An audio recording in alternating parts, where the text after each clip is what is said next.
Hello friends, welcome to ఎంఎస్విఆర్ channel. Friends, ఈరోజు మీ అందరికీ ఈ వీడియోలో ఒక ఇన్ఫర్మేషన్ అప్డేట్ గురించి చెప్పడానికే ఈ యొక్క వీడియోని అయితే చేయడం అయితే జరుగుతుంది. సో ఆ ఇన్ఫర్మేషన్ అప్డేట్ ఏంటంటే, మన యొక్క ఏపీ రాష్ట్ర వ్యాప్తంగా పెన్షన్దారులకు సంబంధించి అనగా డిసెంబర్ నెలకు సంబంధించిన పెన్షన్దారులకు సంబంధించి మనకేంటంటే అదిరిపోయేటటువంటి శుభవార్త అయితే చెప్పారండి.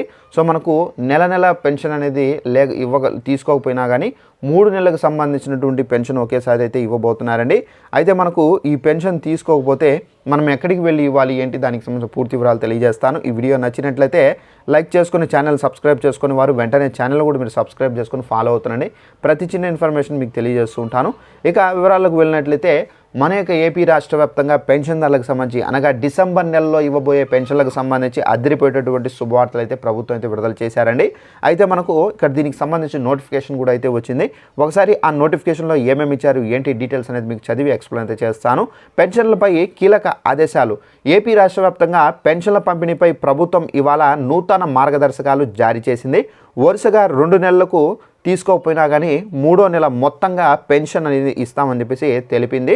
నవంబర్ 1 నుండి అయితే ఈ ఉత్తర్వులు అయితే అమల్లోకి అయితే వస్తాయని చెప్పేసి, అలాగే డిసెంబర్ 1న 2 నెలలకు సంబంధించినటువంటి పెన్షన్లు అందిస్తామని చెప్పేసి వెల్లడించింది. వరుసగా 3 నెలలు తీసుకోకపోతే కనుక పెన్షన్ అనేది రద్దు చేస్తామని చెప్పేసి, అలాంటి వారు తగిన కారణాలు అనేది మీరు సచివాలయాలు వెళ్ళి ఇస్తే కనుక కమిషనర్లకు విన్నపిస్తే పెన్షన్లు మళ్ళీ వాళ్ళు పునరుద్ధరిస్తారని చెప్పేసి కూడా అయితే చెబుతున్నారు. సో ఫ్రెండ్స్, చూశారు కదా, మనకు గత ప్రభుత్వంలో ఏంటంటే 1 నెల పెన్షన్ తీసుకోకపోతే మనకు ఆ నెలకు సంబంధించిన పెన్షన్ అయితే వచ్చేది కాదు. అయితే ఇప్పుడు మాత్రం మనకు నూతన ప్రభుత్వం అయితే ఏర్పడింది కాబట్టి ఒకవేళ మీరు 1 నెల పెన్షన్ తీసుకోకపోయినా, ఒకవేళ 2 నెలలు పెన్షన్ తీసుకోకపోయినా, 1 నెల 3 నెలలు మీరు పెన్షన్లు తీసుకోవడం మిస్ అయినా కానీ మీకు 3 నెలలకు సంబంధించినటువంటి పెన్షన్ల డబ్బులు అనేవి ఇవ్వడం అయితే జరుగుతుంది. సో మీరు ఒకవేళ 3 నెలలకు సంబంధించి కూడా అయితే తీసుకోకపోయి ఉంటే అప్పుడు మీ యొక్క పెన్షన్ అనేది రద్దు అవుతుంది. మళ్ళీ మీరు సచివాలయాలకు వెళ్ళి కమిషనర్ల దగ్గరికి వెళ్ళి సో దానికి సంబంధించినటువంటి పర్టికులర్ రీజన్ అనేది మీరు విన్నపిస్తే కనుక వాళ్ళు మళ్ళీ మీ యొక్క పెన్షన్ అనేది మీకు రన్నింగ్ అయితే చేయడం అయితే జరుగుతుందండి.